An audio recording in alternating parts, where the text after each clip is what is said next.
the half-hour ended, 5 o'clock struck. School was dismissed, and all were gone into the refectory to tea. I now ventured to descend. It was deep dusk. I retired into a corner and sat down on the floor. The spell by which I had been so far supported began to dissolve. Reaction took place, and soon, so overwhelming was the grief that seized me, I sank prostrate with my face to the ground. Now I wept. Helen Burns was not here. Nothing sustained me. Left to myself, I abandoned myself, and my tears watered the boards. I had meant to be so good, and to do so much at Lowood, to make so many friends, to earn respect and win affection. Already I had made visible progress. That very morning I had reached the head of my class. Miss Miller had praised me warmly. Miss Temple had smiled approbation. She had promised to teach me drawing and to let me learn French if I continued to make similar improvement 2 months longer. And then I was well received by my fellow pupils, treated as an equal by those of my own age, and not molested by any. Now here I lay again, crushed and trodden on, and could I ever rise more? Never, I thought, and ardently I wished to die.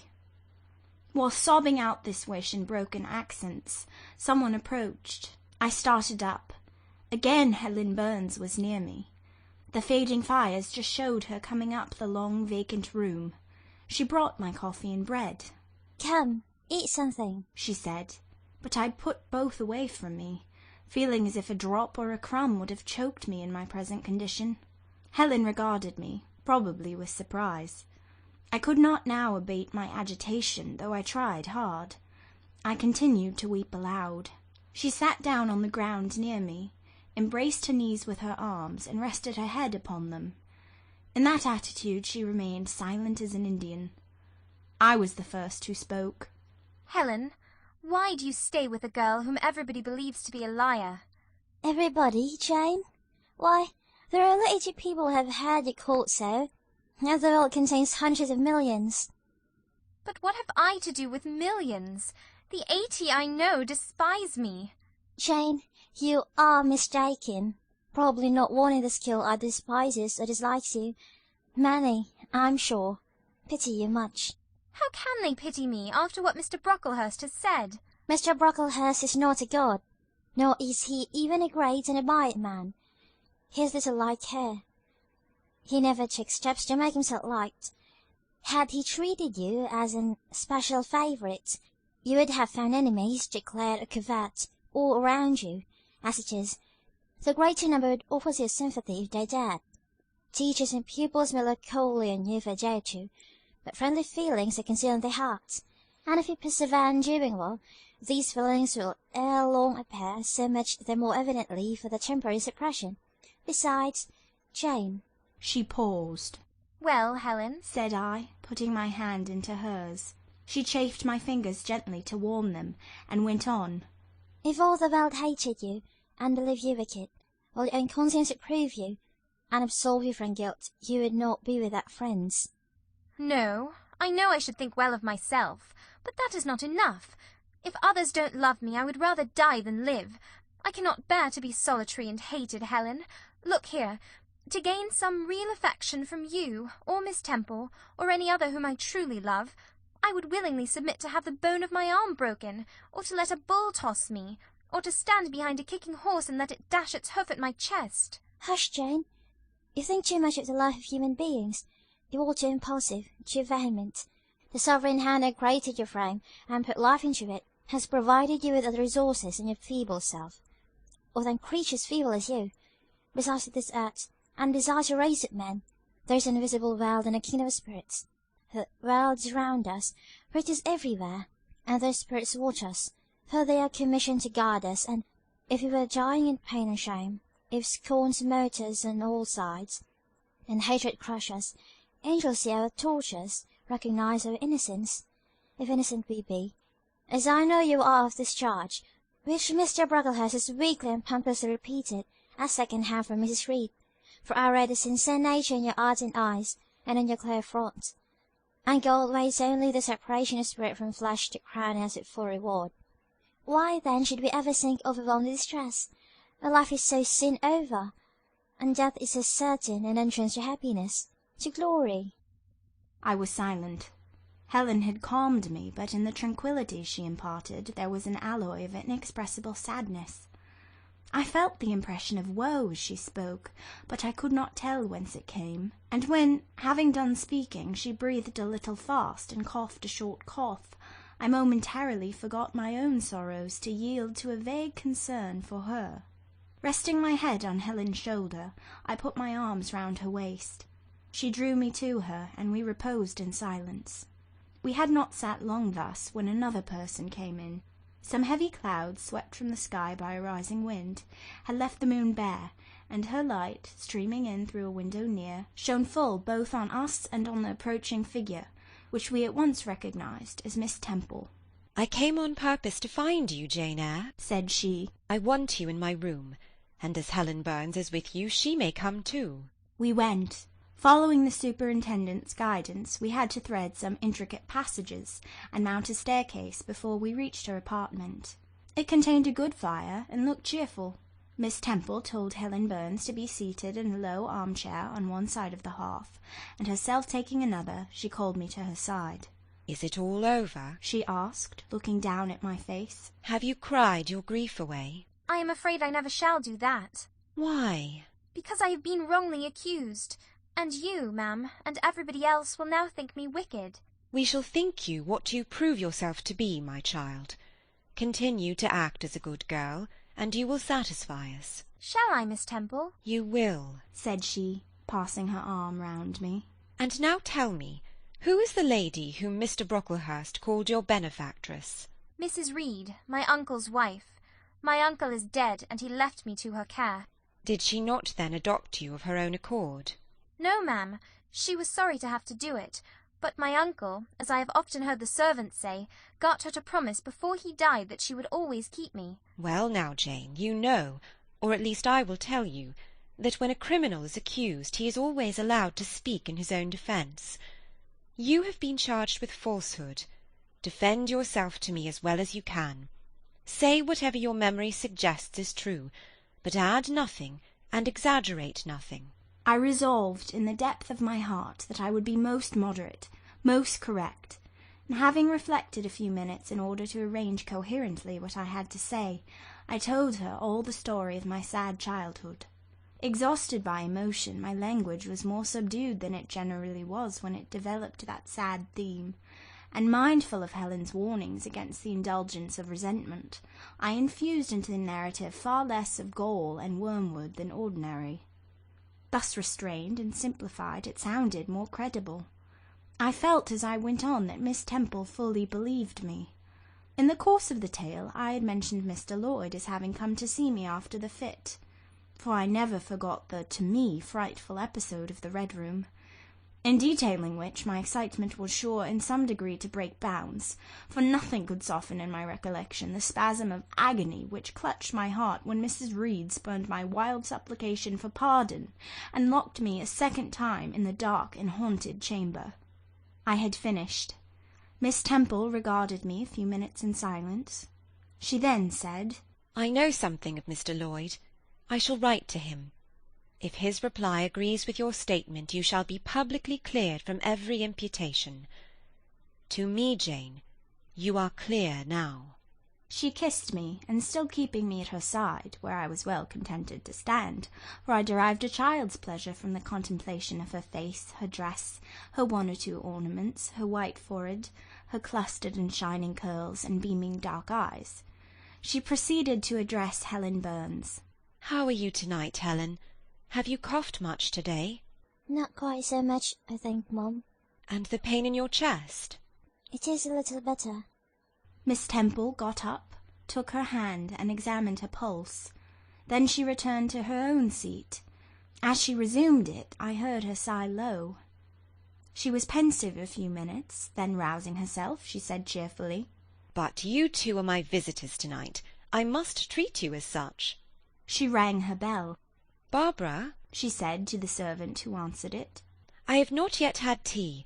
Bring the tray and place cups for these two young ladies." And a tray was soon brought.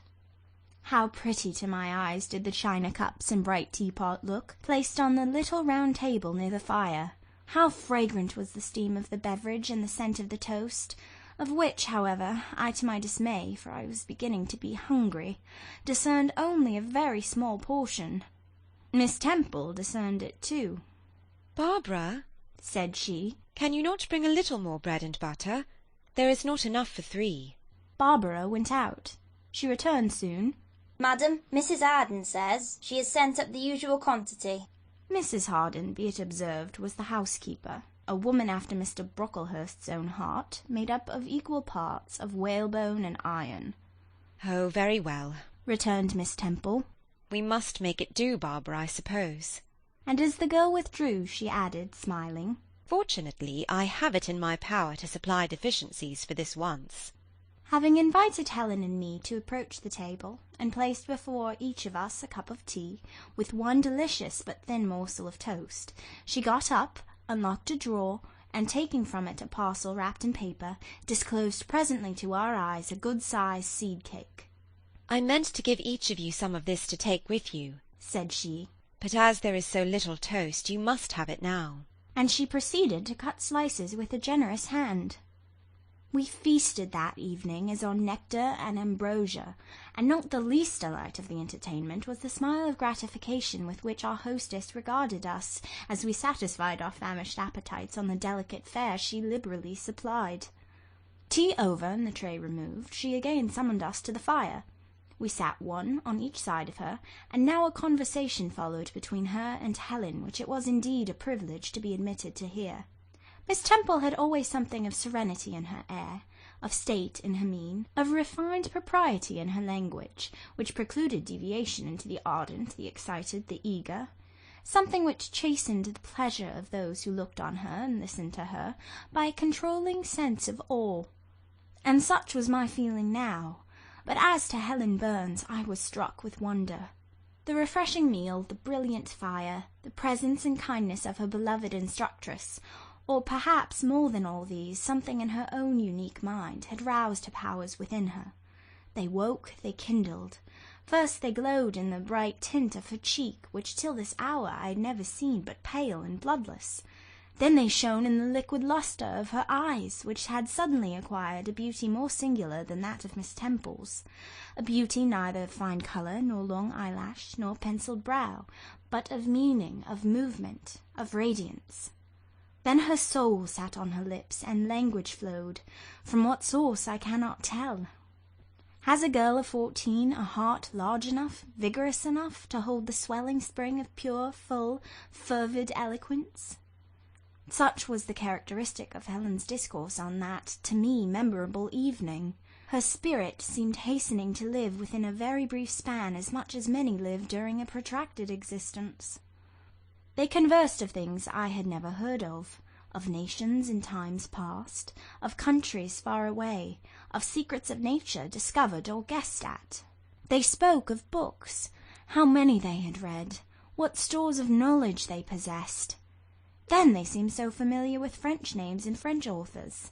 But my amazement reached its climax when Miss Temple asked Helen if she sometimes snatched a moment to recall the Latin her father had taught her, and taking a book from a shelf, bade her read and construe a page of Virgil. And Helen obeyed, my organ of veneration expanding at every sounding line. She had scarcely finished ere the bell announced bedtime. No delay could be admitted. Miss Temple embraced us both, saying as she drew us to her heart, "God bless you, my children." Helen she held a little longer than me. She let her go more reluctantly. It was Helen her eye followed to the door. It was for her she a second time breathed a sad sigh.